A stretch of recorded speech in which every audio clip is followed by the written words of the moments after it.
Everybody, I'm Grandmaster Ben Finegold here with our weekly lecture series. This one is going to be Great Players of the Present. We talk about British Grandmaster Gawain Jones. I want to thank our sponsor, Jason, and he has a message. Thank you, Gawain, for the King's Indian Defense Chessable course. It helped me get to 1900 rapid on chess.com. Go, Jason. Our dogs agree as they're barking with approval.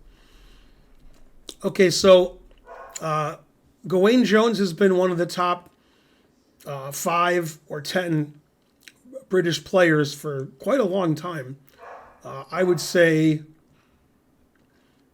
15 years. And he's played on the British Olympic team several times.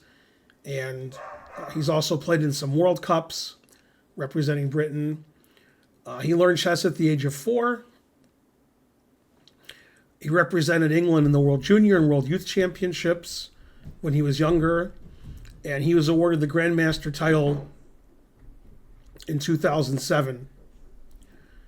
He's won many tournaments in Europe, which are mentioned in his Wikipedia article. He's also authored and co-authored several chess books. He had a tragedy in his personal life, which happens to some people in the chess world. His wife, who was also a chess player, died from complications from childbirth early in 2023, and they had 2 children together. She passed away, unfortunately. She was very young, for that kind of thing to happen. And I met her. Her name is Sue Moroa. Sorry if I'm pronouncing her last name wrong. I was in St. Louis working at the St. Louis Chess Club, and a woman walked in and said that she was Gawain Jones's wife. And I said, well, that means you're WIM, because I know who Gawain Jones's wife is. She said, yeah. She was traveling around the U.S. visiting friends and family, and she happened to be in St. Louis. So I met her the one time. One thing I learned by reading his Wikipedia article is Gawain Jones has lived all over the world. He's lived in Italy, Ireland, Australia, New Zealand, and now he's back in London since 2010. But also I learned his name is Gawain Christopher Bernard Jones, which I didn't know. So he's been one of the top players in Britain for a long time. And several years ago, when Karen and I had our chess club not far from our home, we sponsored a tournament on chess.com.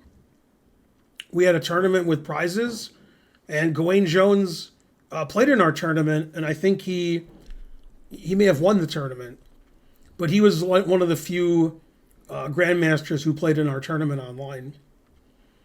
So, okay, now Gawain Jones is a very exciting player, which I think is common with the British players. They play exciting chess, complicated, slightly unusual openings, fascinating openings, and so forth.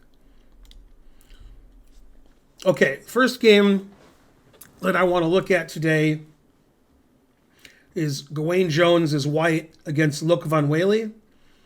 Loek van Wely was one of the 3 best players in the Netherlands for many years in the 80s and 90s.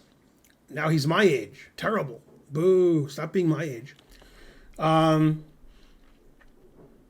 so this game was played in 2007, which is 17 years ago. So Van Wely's FIDE rating was 2679. And this was around the time that Gawain got his Grandmaster title. So he was only 25-26. Both players have an uncompromising style and play very exciting chess. So we're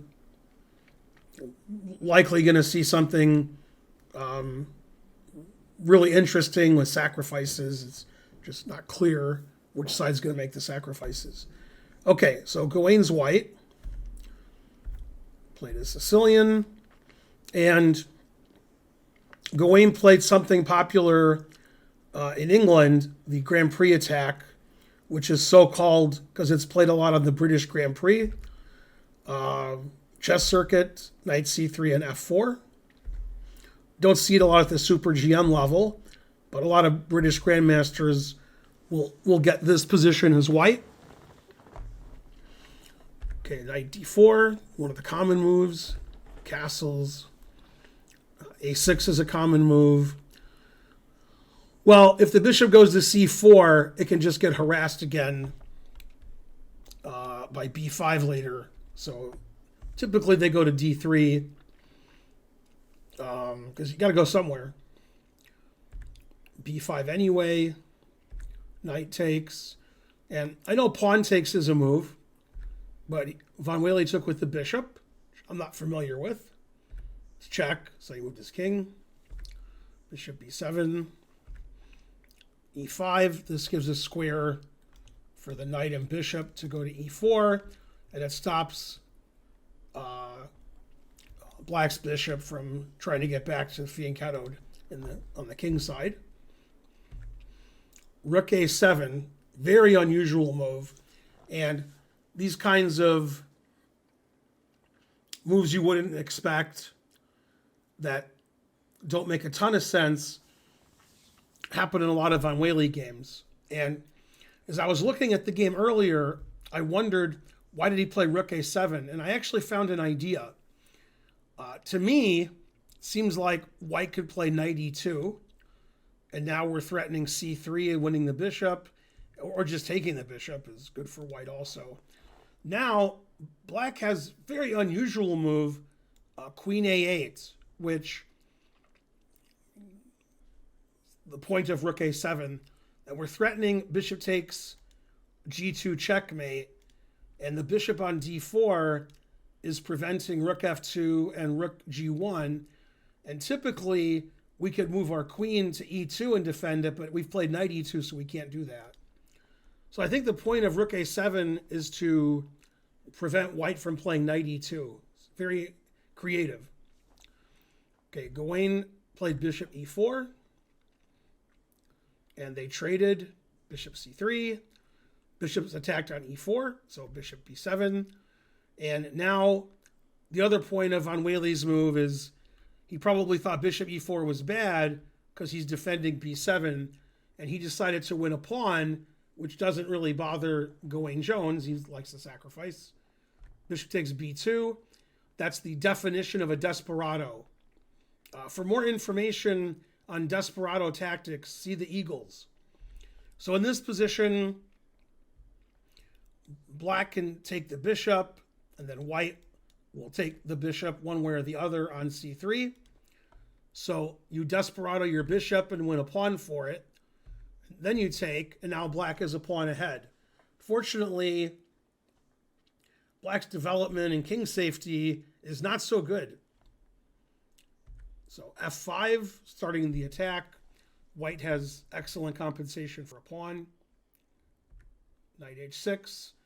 Finally develops his knight. Pretty late in the game. Queen f3, attacking the rook on b7. Queen b6. And e6, trying to blow up the king side. And also with a discovered attack on the rook.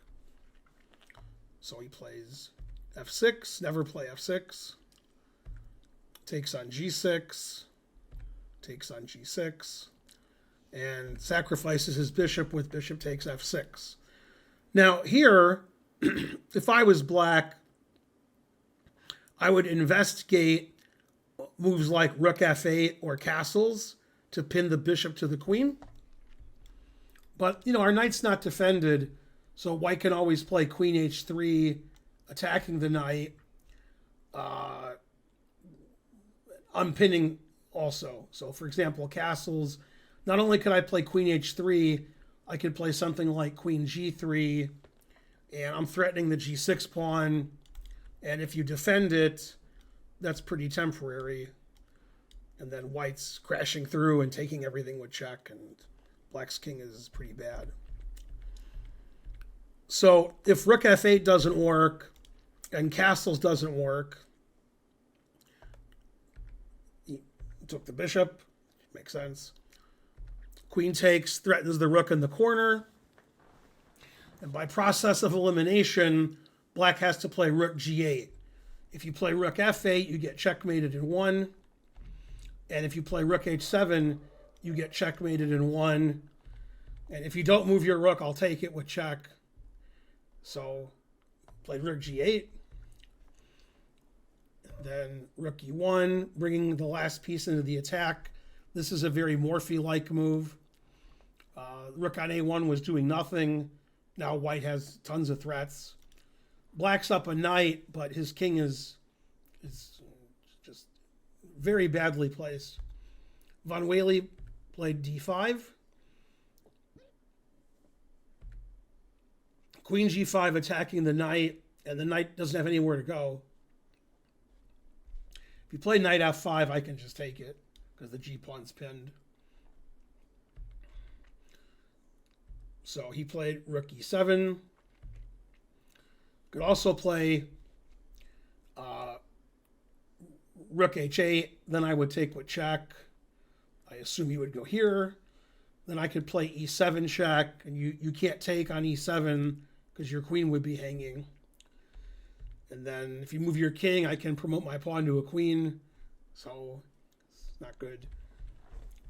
So he played rook e7. That's as good as any. Queen takes. Now, in this exact position, white's actually up a pawn. Queen a5, threatening all of white's pawns, although pawn on d2 is defended, so just threatens the a pawn. If I was black, I guess I would take on e6, and I guess that loses. Actually, it might just lose immediately to queen h7. Man, queen h7, that's, man. I didn't see queen h7 in my pregame warm-up. Oh, now I give up. Okay, well, I guess that's why he didn't do that. I don't see a move here. If you play rook here, I can take this. Yeah, there's good and there's not good. This is not good. Well, it's good for white. Okay, so I guess that's why he didn't take. So he played queen a5. Rook f6. Material's equal again. But black's king is very badly placed. You can't trade rooks because this is checkmate coming up. You can't allow rook takes g8. So he played rook f8. And you will know Gawain Jones's name is the Lord if you see the next move. So if you're watching on YouTube, pause the video and try to find the winning move here. Now, the dogs have already seen this game, so they're yelling the answer out. If you don't speak dog, then they won't be giving you the answer. So make sure your dog's not listening. They're just barking the answer. Ridiculous. So white has a brilliant winning move here. Queen takes f8 check. Then Von Wely resigned. If you take the queen, rook f1 check. If king e8, rook g8's mate. Or I thought it was mate. And if you play this, then taking with the pawn wins, but this is the same checkmate. And if it wasn't checkmate, white would be winning anyway. But, okay. So after queen takes f8 check, Von Wely resigned. As you can see that game, Gawain Jones's king was tucked safely in the corner on h1 while the attack commenced, and Von Wely's king never moved. Stayed on e8 the whole game. And the first chance he had to move it, he resigned instead. And the truth hurts. Okay, great game by Gawain, which they all are. Man, it was fun picking games for this lecture because it's a lot of really nice attacking games. Okay, this game is against Aaron Summerscale, who's also a British Grandmaster. This was played in the British Championship in 2009. And this is one of the games you'll see in a King's Indian, which is the main line, where white totally wins on the queen's side and black totally wins on the king's side. So it's like the most fun you can have in chess. And as our sponsor pointed out, there's a great Chessable course on the King's Indian by Gawain Jones. And in fact, I think it's the only one that Karen and Archer have bought, and they used to look at the King's Indian Chessable course years and years ago. So great course. Anyway, I don't know if he talks about this game in the course, but probably. Transpose into a King's Indian. This is the main line. I've had white and black in these positions. And in this position, the three main moves are knight e1, knight d2, and b4. Summerscale plays knight e1, which is very popular. I've played that as well, and the other moves. Knight d7, black is preparing to play f5. This is the main line. A lot of Kasparov games in this line, which you may have seen in my Kasparov lecture. a4. I think I had white in this position against Boris Kryman at the 1994 U.S. Championship. This game was played after that. Rook f6, coming for the attack. Rook h6. King h1. White often wants to play bishop g1, which you will see this game. Knight f6. Queen e8. Queen wants to go to h5. Threatening mate 1. That defends that. Queen h4. Now black wants to play knight h5, knight g3, checkmate. Now he's threatening checkmate. Knight e2, stopping the checkmate. Knight takes. Pawn takes. And knight d3. And, white doesn't mind if black takes this and then just leaves the pawn there, and it's hard for black to crash through with his own pawn on h2. So Gawain plays knight g6, getting his knight involved in the attack. c6, white's winning on the queen side. Knight f4, takes. Okay, now if it's black's move, which it's not black's move.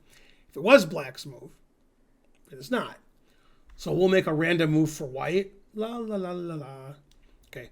Now we can play rook takes h2 and queen h4.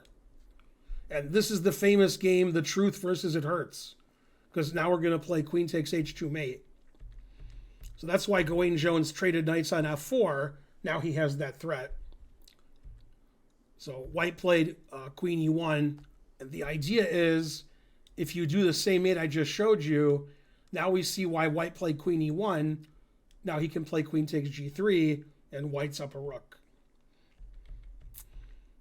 So queen e1's a good defensive move. bc6. Bishop goes back to c4. Summerscale's hoping for this, forking the king and the rook. So Gawain Jones plays c5 and blocks it up. Rook b3. White's still playing on the queen side. Bishop d7. Black says, I have two rooks, one for each of you. So if white doesn't move, black can play rook f8, rook f6, rook h2, rook h6, etc. Queen e3.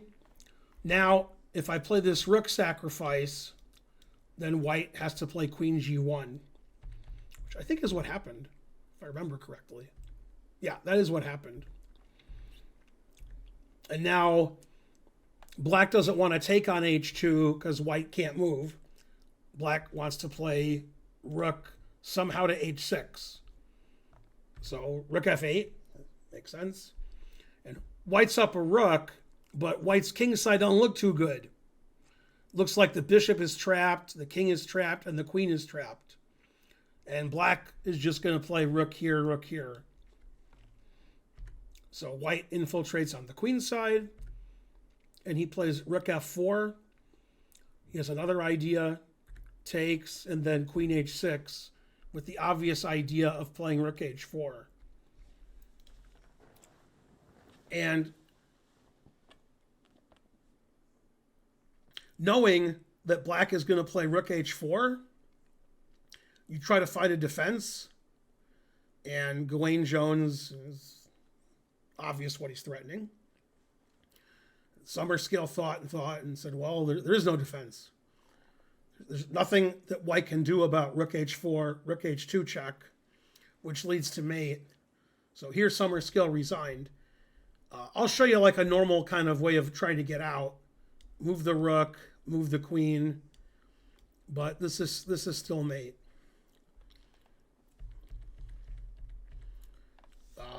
Otherwise, I don't have anything to suggest. I got nothing. Could take a bishop, but even though white's up a rook and a bishop, there's just no defense to rook h2 check.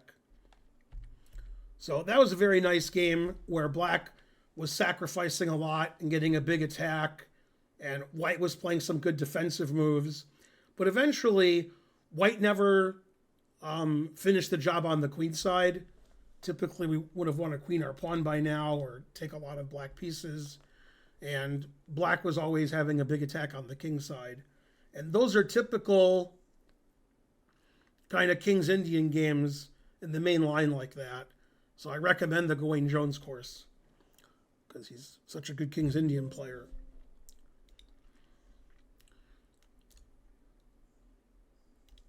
Okay, so this is a game where Gawain Jones beat Carlsson. However, it's not the Carlsson you're thinking of. There's more than one grandmaster named Carlsson. This one spells his name differently than Magnus. This is Pontus Carlsson. And this was played in Gibraltar in 2016. Sort of getting close to the peak of Gawain Jones' strength. Here Gawain Jones is way over 2,600. At his peak, Gawain Jones did get to 2,700. And Carlsson's a lower rated grandmaster, like me. Okay, and they played positionally. English opening, transposed to a hedgehog.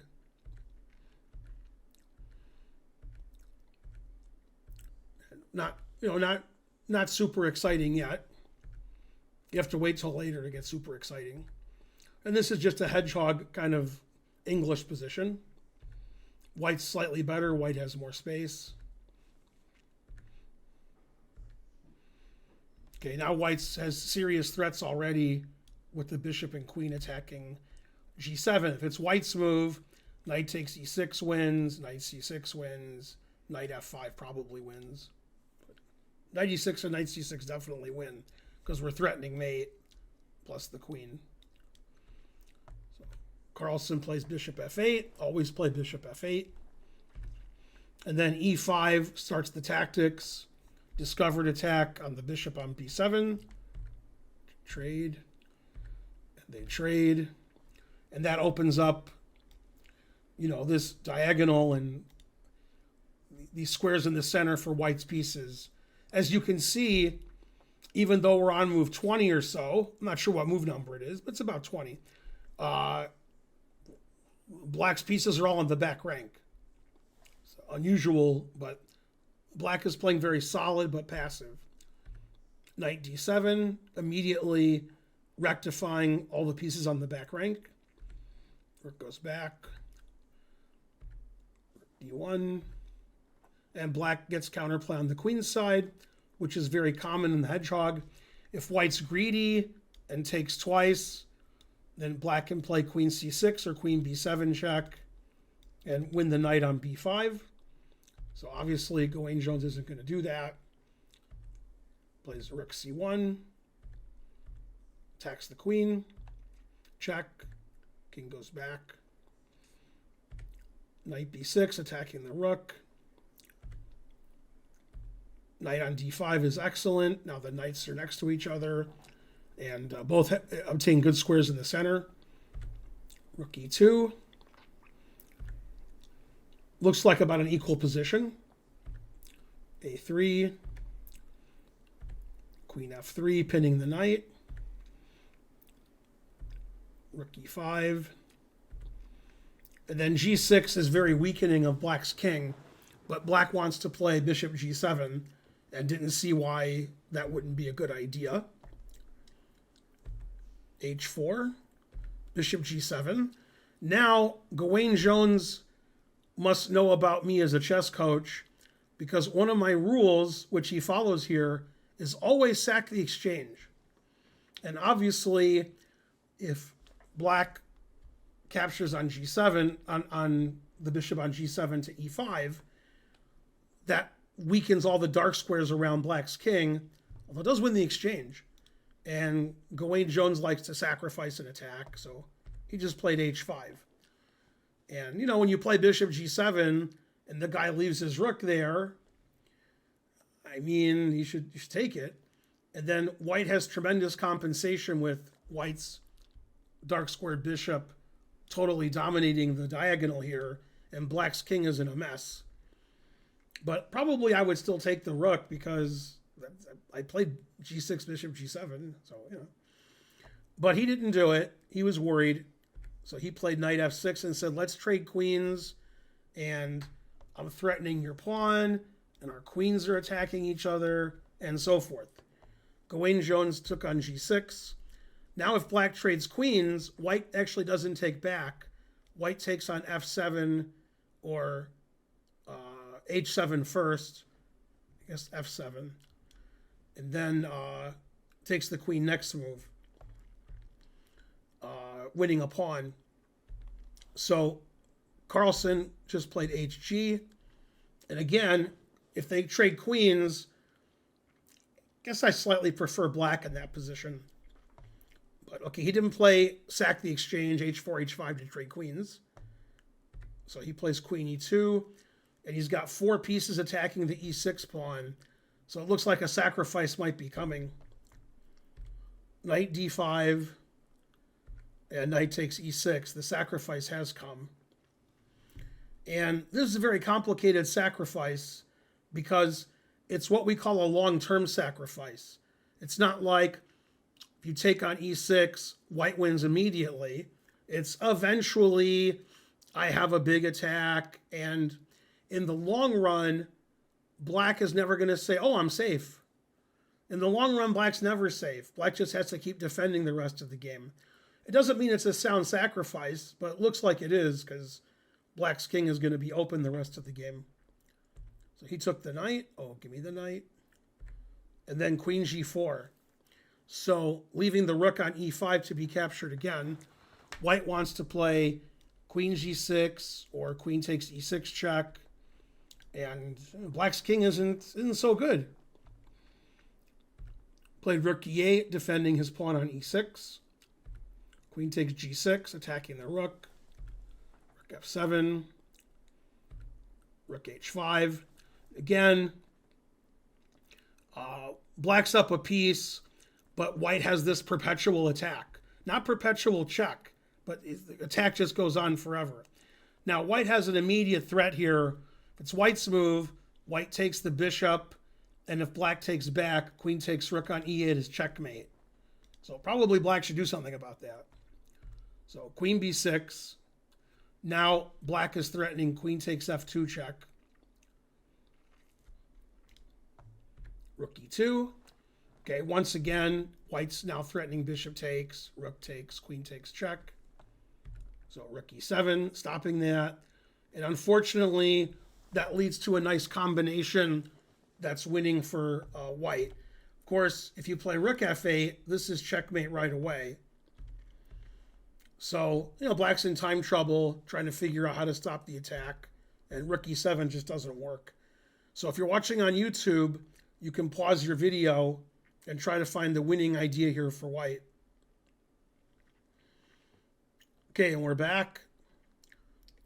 Queen h7 check. And then the most fun move of the game, queen h8 check. And black resigned. If you take the queen, this is actually checkmate. Bishop on b2 is pretty good. That's what happens when you play g6, bishop g7, and then you don't have your bishop anymore. Then the dark squares are weak. So that was another game that reminded me of the game with von Wely, where black's king was just never safe. White's king was perfectly safe. Black actually made a threat against white's king with queen b6, and white played rook e2, and that was it. As one move threat, rook e2 stopped it, and then The rest of the game was black trying to defend his king.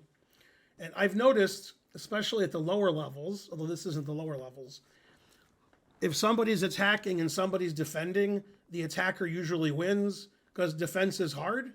You're not sure what you're defending against. And if you find the winning attacking idea, which white did, sometimes it's checkmate. So great game again. Interesting game from Gawain. The last game, I've never heard of Gawain's opponent, although he's over 2,400 FIDE, which is more than I can say. This was played at Gibraltar in 2011. White's name is Kjetil, I'm sorry, black's name. Kjetil Stokke, S-T-O-K-K-E. So, I mean, if I had to guess, I would say Finnish, but it's, Sweden, Finland, Estonia. It's one of those countries. And this game didn't last very long, but it was very exciting. And it shows you, again, Gawain Jones's range of attacking and sacrificing and playing very interesting chess. And a lot of times when I try to play interesting chess, it's interesting for my opponent, but not for me. So I don't calculate as well as I used to. So they play a Carlsson, advanced variation, which is all the rage now. And h4, very common. Queen b6, also a common move now. And plays aggressively, plays all his pawns in the center, all his pawns on the king side, just pushing. Black takes. White wants to play knight takes c4. So black plays bishop d3. And then e6. In this position, the bishop was on f5. So e6 was never really a threat. I could take with the bishop. Now if you take with the pawn, that looks rather ugly. So he played knight f6, which I think makes sense. Knight f4. Queen takes d4. Black is up 2 pawns. Gets the rook out. So very creative play from Gawain. Now black's up 3 pawns. Back to 2. Queen b6. Of course, if he was greedy, he could take the pawn on h4, but then I could play something like rook d8 check. If you take it, knight f3 check wins your queen. And otherwise you play king f7 and then knight f3. And maybe he just didn't like this position for black since the rook is dominating on the 8th rank and black king is exposed. So he just played queen b6. That defends d8 square. Knight c4. Queen steps back. g3. White wants to play bishop to f4. Perfectly reasonable. Knight d7. Bishop f4, as predicted by me. And e5. And at this point in the game, something interesting happened. Gawain Jones looked at his watch and said, I haven't sacrificed anything for like 4 moves. Well, what's going on here? And you can see that white's very active, and white has a lead in development, and black's made several queen moves. And black's bishop on f8 can't move, the rook on h8 can't move, and white has this big attack. But if white doesn't prosecute the attack correctly, then black's going to be up 2 pawns. So white has to, continue the attack. And this is too creative for me. This is the kind of stuff I can't see. Played bishop h3. And when I saw that, when I prepared for the lecture, I was like, what? And I looked and I'm like, I don't know. And then my prayers were answered because black made the move I would have made. But I'm not sure what black should do here. Maybe black should play rook d8, which looks terrible. Maybe rook d8 loses immediately. Knight takes e5. I don't know. Maybe rook d8 doesn't lose immediately. But anyway, he played pawn takes bishop, which is what I would have played. And I'm like, why did white give up a piece? And then Gawain Jones says, oh, I didn't give up a piece. I'm giving up more. Always sack the exchange. And then I was like, oh, if you play knight takes, queen h5 check, and castles. I said, yeah, I like white here. I agree with white's play now, because black's king is finished. Black's pieces are all terrible.